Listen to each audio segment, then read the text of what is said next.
Cumprimenta toda a igreja com a paz do Senhor. Glória a Deus. Vamos ler a palavra de Deus. Carta de Tiago, capítulo de número 5. Faremos uma leitura a partir do versículo 7 até o versículo 11.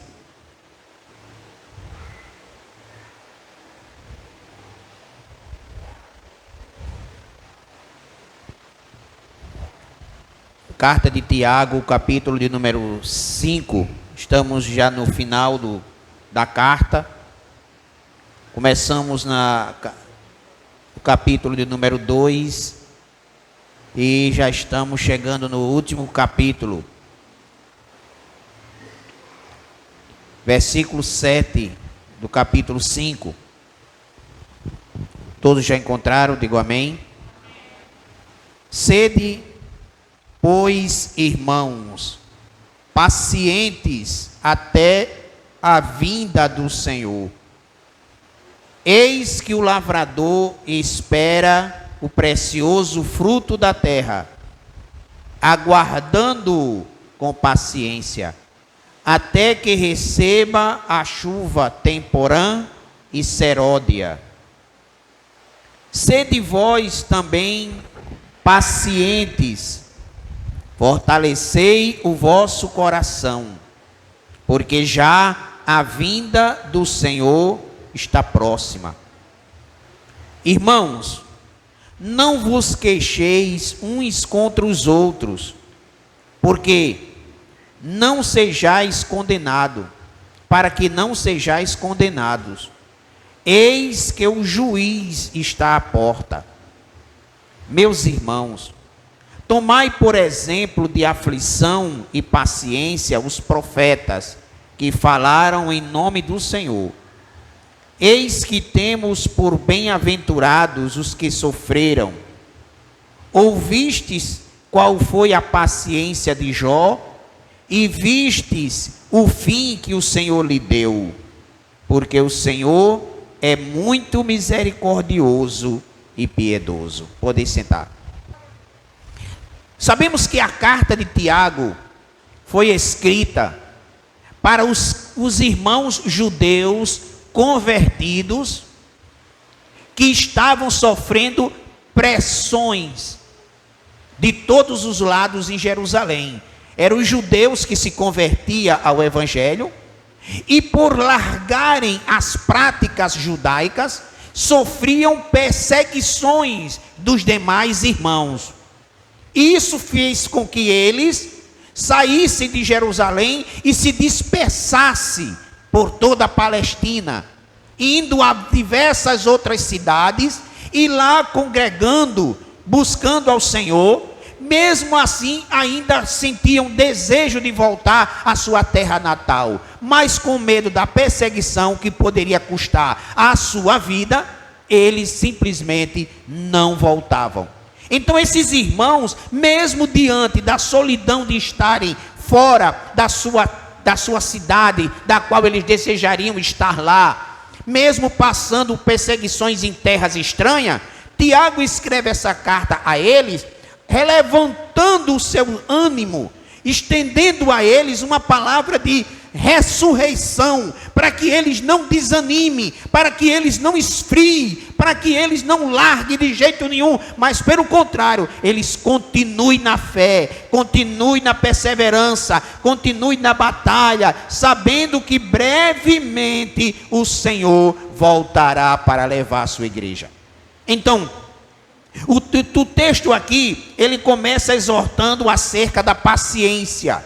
E ele começa dizendo o quê? Sede, pois, irmãos, pacientes até a vinda do Senhor. Ou seja, a palavra paciente aqui, irmão, sejas paciente até a vinda do Senhor. A palavra paciente quer dizer alguém que é perseverante, persistente, que não desanima diante de qualquer investida ou de qualquer palavra que venha tentar desanimá-lo. Pelo contrário, é uma pessoa que, apesar de todas as batalhas, está firme na presença do Senhor. A palavra paciente, ela é de origem do sofrimento, porque a paciência, ela é gerada pelo sofrimento. Quanto mais você passa a luta, quanto mais você passa adversidade, mais você busca o Senhor, você clama ao Senhor, você está perto do Senhor, e a esperança da sua vitória, ela é renovada, porque é isso que a paciência traz.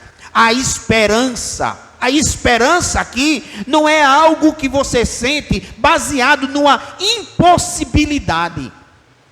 Não é como, por exemplo, uma promessa que é feita a você por alguém que você não sabe nem se vai cumprir.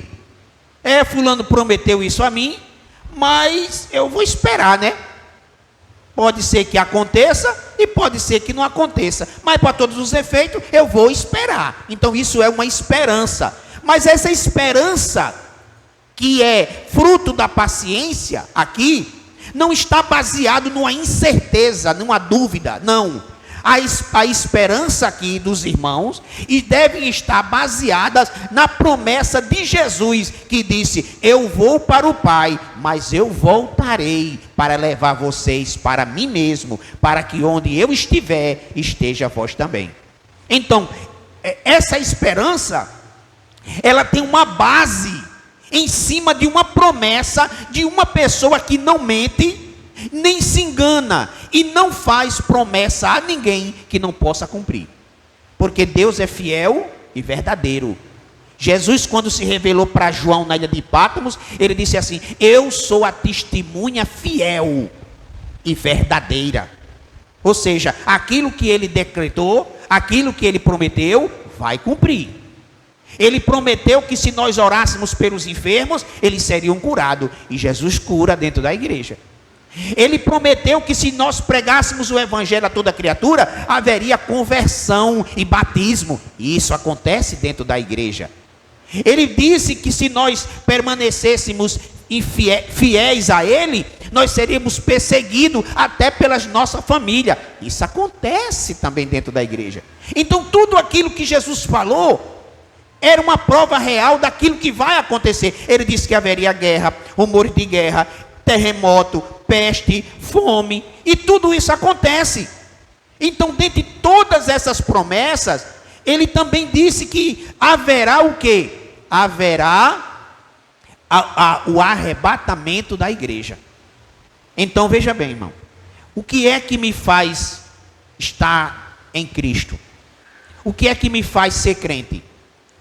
Eu quero dizer para vocês, incluindo a mim, qual é o real motivo de nós sermos crentes? Será uma bênção que a gente quer alcançar? Será que é uma vitória financeira? Uma cura? Irmão, nunca fortaleça a tua caminhada em cima de nada material, porque um dia se acaba, a beleza se acaba, os bens se acabam. Pastor, eu devo ser crente por quê? Porque você tem certeza que Jesus vai vir buscar você para morar com Ele. Isso é que tem que ser a base da nossa fé. A certeza, isso ninguém pode tirar de nós. Eu até hoje estou no Evangelho, não é para enricar, porque eu nunca enriquei. Eu nunca conquistei bens materiais que possa dizer assim: o pastor tá bem. Não. Vivo minha vida como Cristo quer que eu viva, normal. Mas eu tenho dentro de mim, irmão, uma esperança, não no homem que pode mentir ou pode se enganar, mas uma esperança em Cristo, que Ele vai vir buscar a sua igreja. Independente de no dia eu estar vivo ou morto, porque se eu estiver vivo, eu vou ser transformado e serei chamado primeiro lá à glória. Mas se eu estiver morto, eu ressuscitarei e receberei um corpo de glória e subirei para o encontro de Jesus. De todo jeito eu vou estar lá. Então é essa esperança, que gera em mim a paciência do sofrimento. Ou você pensa que eu também não passo luta? Ou você pensa que eu também não tenho conflitos interiores? Ou você pensa que eu também não tenho problema? Tem, irmão. Eu tenho luta tanto quanto vocês. Mas o que é que me mantém de pé diante de todas as lutas que eu já passei, e foram muitas, são muitos anos, são mais de 40 anos dentro do Evangelho.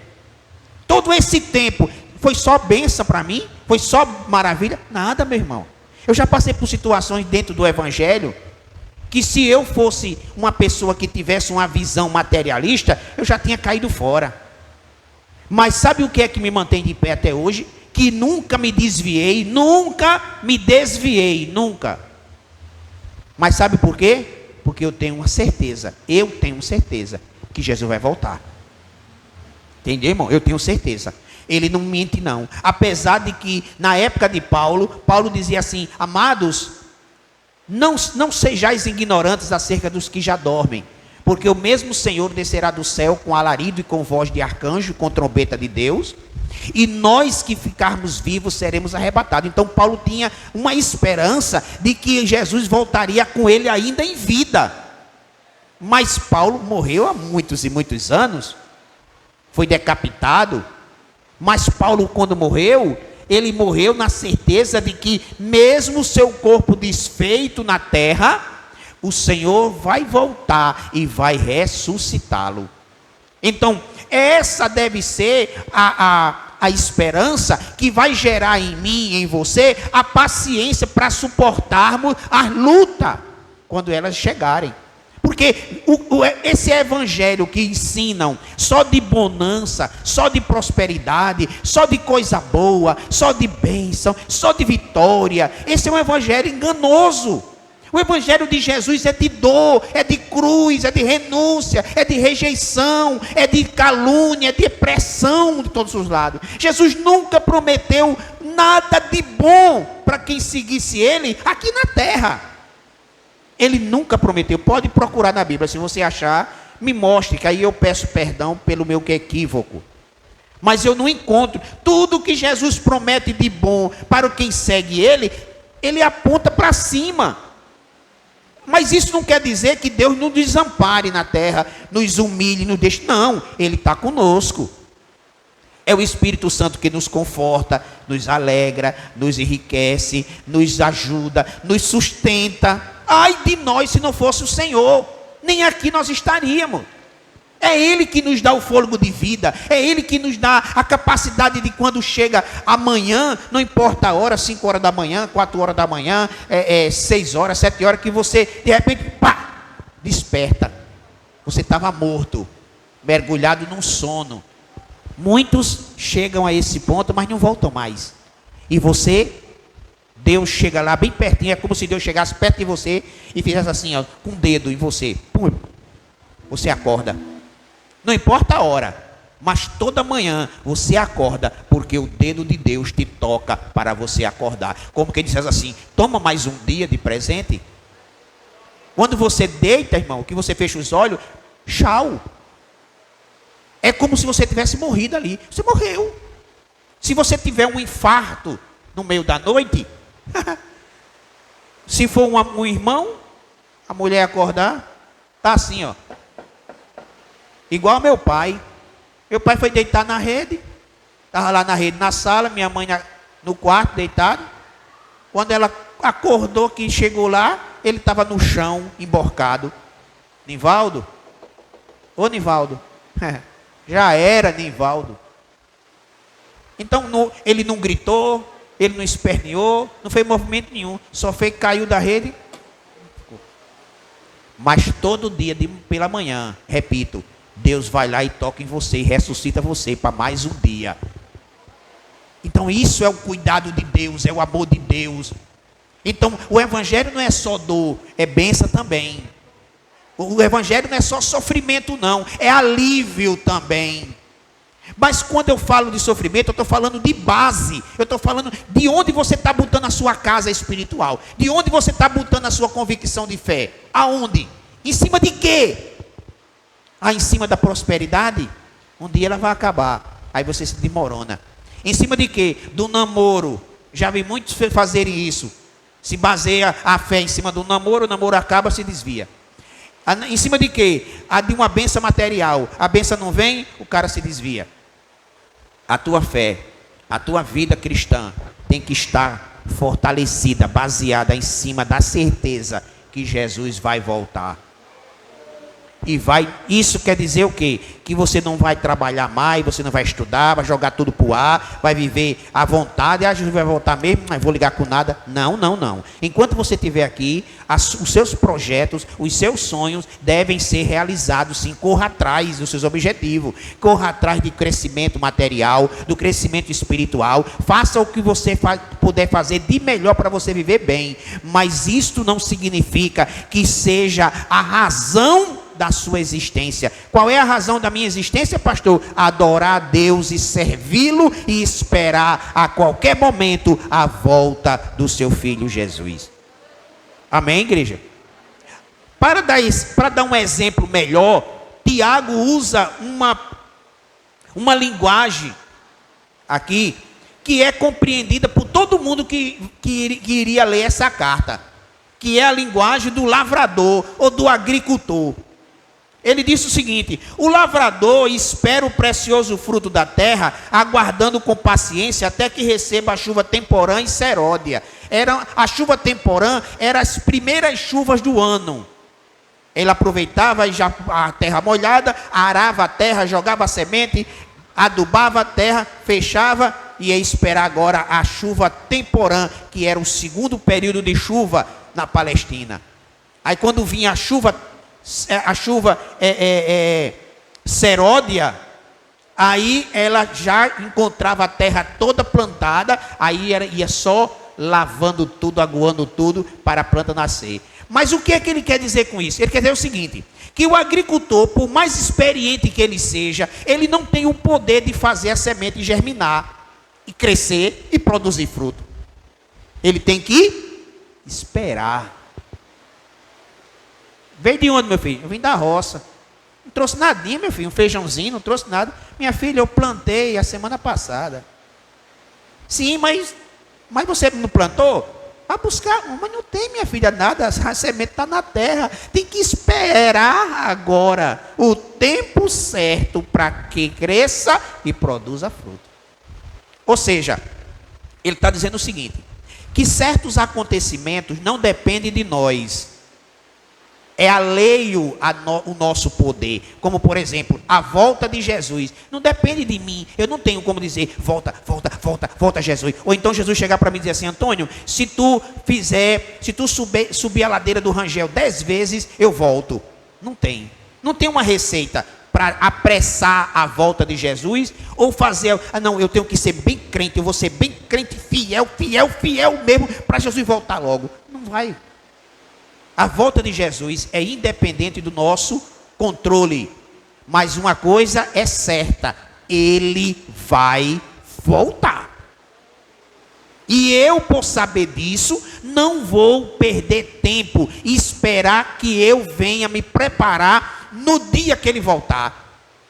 Porque o agricultor planta, mas ele espera, porque a qualquer momento ele vai lá na roça, chega lá, já está tudo verdinho, já está tudo já florescendo. Mas tem o tempo para aquilo. Então ele disse: o agricultor espera o precioso fruto da terra com paciência. Diga para seu irmão: com paciência. Pronto. Por que ele diz isso? Pedro, escrevendo em uma das suas cartas, ele diz assim: mesmo que alguns tenham por tardia, mas o Senhor é fiel para cumprir a sua palavra. Falando sobre a volta de Jesus. Você sabia que tem crente que não espera mais Jesus voltar? Espera na boca. Na boca espera. Mas na vida, espera mais não. Perdeu completamente a esperança. Pastor, minha mãe, minha avó morreu, minha bisa morreu, ouvindo que Jesus vai voltar. Não veio.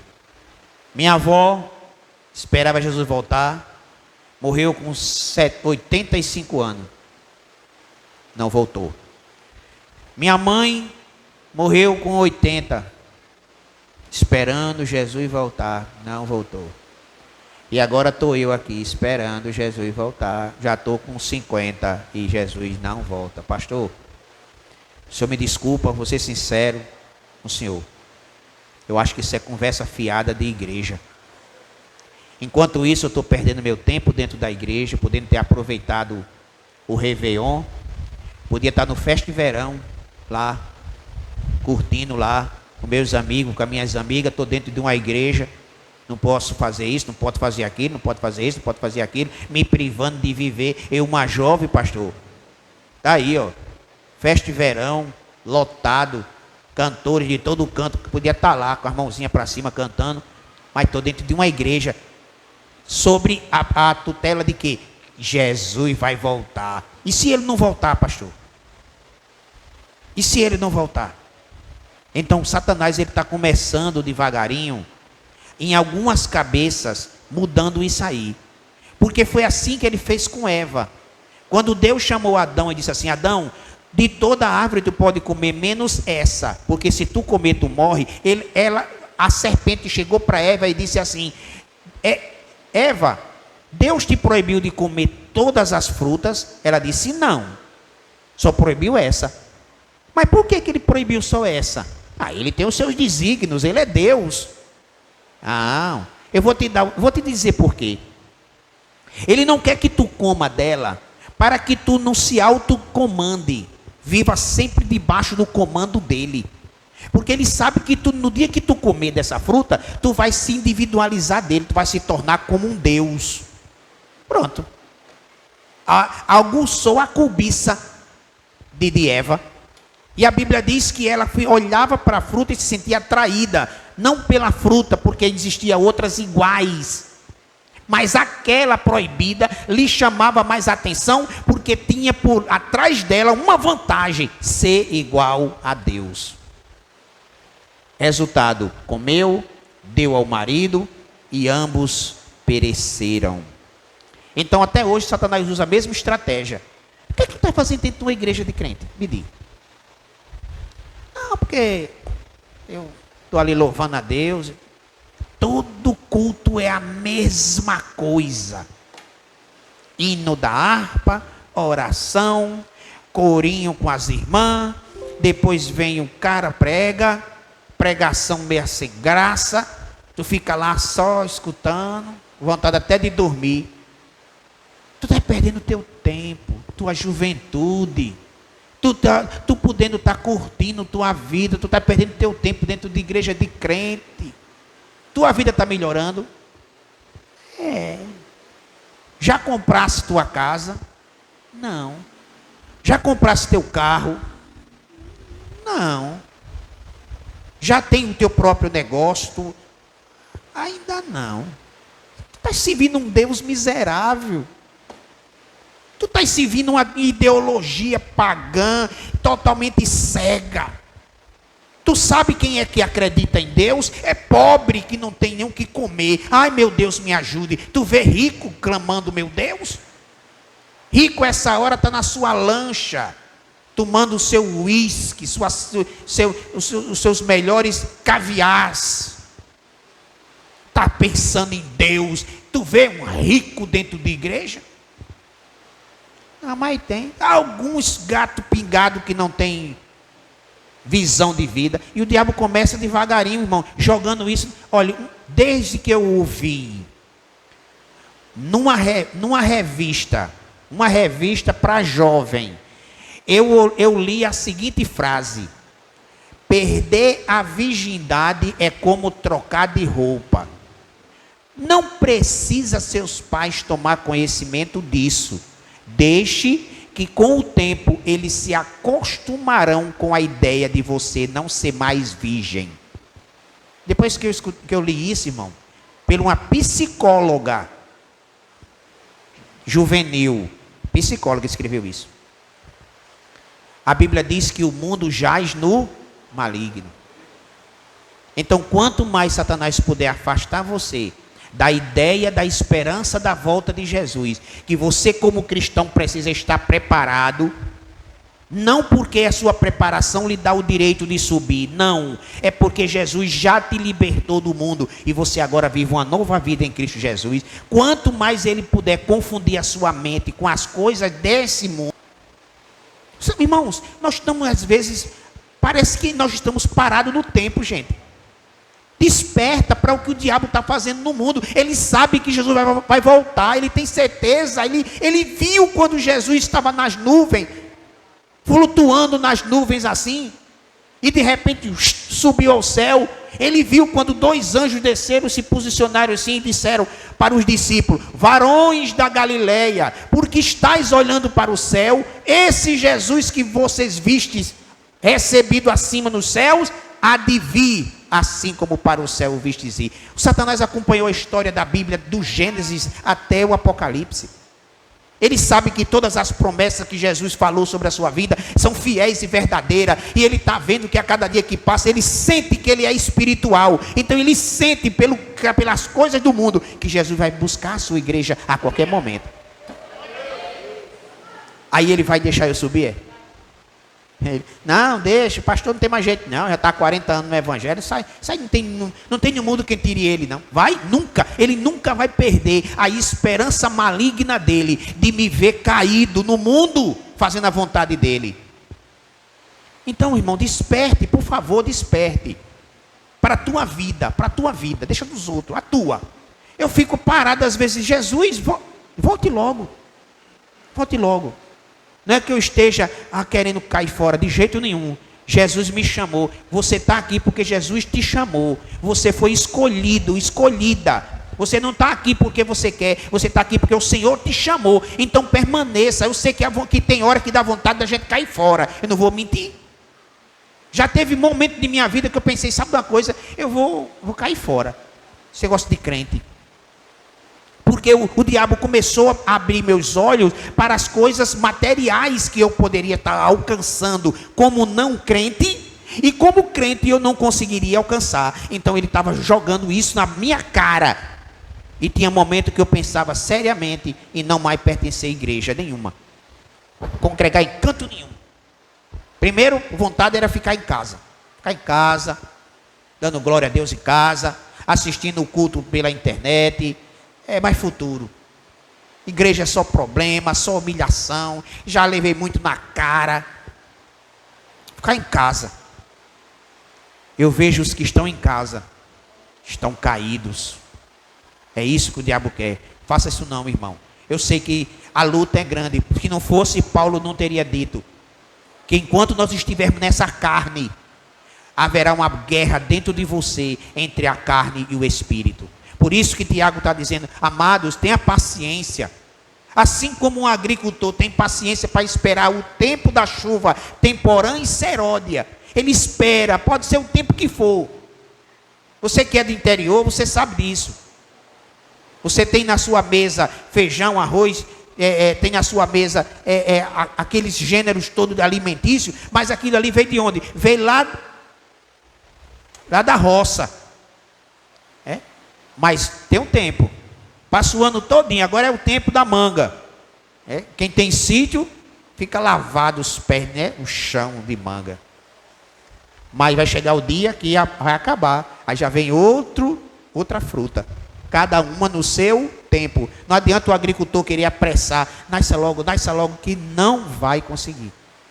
Ele vai ter que esperar todo dia ir para a roça. Não é assim? Quem já morou no interior aqui, diga amém. Quem já morou sabe, ou quem tem família lá sabe. Todo dia tem enxadinha nas costas, chapeuzinho de palha, a botijazinha a cabaçazinha com água. Eu fui só uma vez, caí fora ligeiro demais, Deus me livre. Mandaram eu passar a enxada lá na terra, quando eu meti, chega o fogo, tiriscou. Digo, não, minha irmã, isso não é para mim não. Isso é coisa para quem tem muita força de vontade. Aí dizia, eu morava lá em Guarabira, né? Era da igreja de Guarabira lá. Aí tinha uma irmã que tinha um sítio. Bora, pastor, lá, bora. Eu fui tão feliz, alegre, pensando que era uma coisa. Cheguei lá, irmão. É negócio para quem tem raça mesmo, dá para mim não. Eu sou fraquinho para essas coisas. Mas todo dia a irmã ia. Todo dia ela ia. Sol chegava de tora, eu ficava olhando assim, meu Deus, coitada da irmã. Dava um chapeuzão lá, tirando o mato, limpando. Eu não via nada. Mas quando pensava que não, passavam os meses, aí lá vinha a irmã com um molde de feijão verde, trazendo no balaio. para vender na feira. Era assim que ela vivia. Então, o que é que Tiago quer ensinar para nós aqui? Primeiro, seja paciente. Tenha paciência. É como eu disse, tem hora que dá vontade da gente cair fora. Mas quando isso acontecer, não é porque você está desviado, nem não. É porque isso é uma guerra da carne contra o espírito. A luta é grande. Eu digo por minha vida, pelo testemunho da minha vida. Mas você é mais do que vencedor. A Bíblia diz, somos mais do que vencedores. Agora, para isso, nós temos que ter paciência, baseado na esperança da volta de Jesus. Depois ele diz assim, irmãos, sede vós também pacientes, porque ele usa a linguagem do agricultor. Aí agora ele usa para nós. Sede vós também paciente. Como, irmão Tiago? Fortalecei o vosso coração, porque a vinda do Senhor está próxima. Quando você quiser desistir, irmão, que vai ter momento que você vai querer desistir. Você que é jovem, você que é senhor, que é senhora, nós que somos obreiro, pastores, nós estamos também sujeitos à fraqueza. Tem momento que quer desistir. Mas quando isso acontecer, olhe para o céu e diga assim, se Jesus voltar agora e eu desistir, vou jogar fora tudo que eu lutei, plantei, tanto tempo, tantos anos. Não, eu vou conseguir, mesmo sendo falho, mesmo às vezes escorregando, mas eu vou permanecer, Jesus, porque eu sei que a tua vinda está perto. Então, o fortalecimento dos cristãos deve estar baseado na volta de Jesus que está perto. Aí ele dá um conselho no versículo 9. Irmão, não vos queixeis uns contra os outros, para que não sejais condenados. O que ele quer dizer aqui? Irmão, não comece a culpar o outro por algo errado que você comete, ou por decisões erradas que você toma. Pastor, eu estava vindo para a igreja, mas parei porque eu comecei a olhar assim, tinha uma irmã perto de mim, com a cara feia. E, sabe, pastor, eu me desgostei. Não tem gente assim? Então ele está dizendo, irmãos, não se queixe um dos outros, porque nós estamos vivendo em comunidade. Aqui é uma comunidade cristã, mas nem todo mundo é perfeito, gente. Cada um tem uma maneira de andar, uma maneira de falar, uma maneira de olhar, uma maneira de agir. Cada um tem seu jeito. Então, de repente, pode ser que alguém não vá com a cara de outro. Mas é certo, pastor? Não, mas pode acontecer. E o sorteado pode ser você. Aí você, estou num conjunto, mas tem hora que dá vontade de eu sair. Estou na igreja, tem hora que dá vontade de eu sair. Porque você acha que você é desprezado e não é. Mas pode acontecer de alguém, sei lá. Mas a Bíblia diz que essas pessoas são chamadas de fracas. Então ele diz, vós que sois fortes, suportai os fracos. Não é tolerar o erro, é suportar. O que é que você vai fazer? Você vai orar por essa pessoa. Você vai jejuar por essa pessoa. Talvez essa irmã tenha esse comportamento porque não lhe conhece, não dialoga com você, não tem intimidade com você. Aí tem muitas das vezes uma visão distorcida de quem você é. Mas Deus, que é misericordioso, mostrará a essa pessoa que você é uma pessoa abençoada e de valor. Amém, irmão? Aí então o que diz? Não vos queixeis uns contra os outros, para que não sejais condenados. Porque quando a gente começa a colocar essas coisas no coração, a gente começa a esfriar da fé e até muitas das vezes sair do caminho do Senhor. E aí o juiz está à porta. Quando chegar o grande dia, não adianta eu, Antônio, culpar a irmã Viviane. Senhor, era por causa da irmã Viviane. Não adianta. O juiz conhece o meu coração e sabe que não é nada a ver com a irmã Viviane. Sou eu. Entendeu? Então, existem momentos nas nossas vidas que a gente passa por estreitos dessa natureza. E quando isso acontecer, a gente olha primeiro para dentro de nós. Senhor, o que é que está acontecendo comigo? Eu estou precisando de quê? Às vezes de uma atenção, às vezes de uma oração, às vezes de algo. Porque nem tudo é pecado. Eu vejo as pessoas dizerem, isso é pecado. Não é pecado. Mas muitas das vezes nós estamos passando por momentos sensíveis da nossa vida, com a família, com um pai, com uma mãe, com um irmão, ou com um parente, às vezes até com nós mesmos. Tem dia que você não quer falar com ninguém, quer ficar só. Aí isso é errado? É coisa do diabo? Não, gente. Isso é da natureza humana.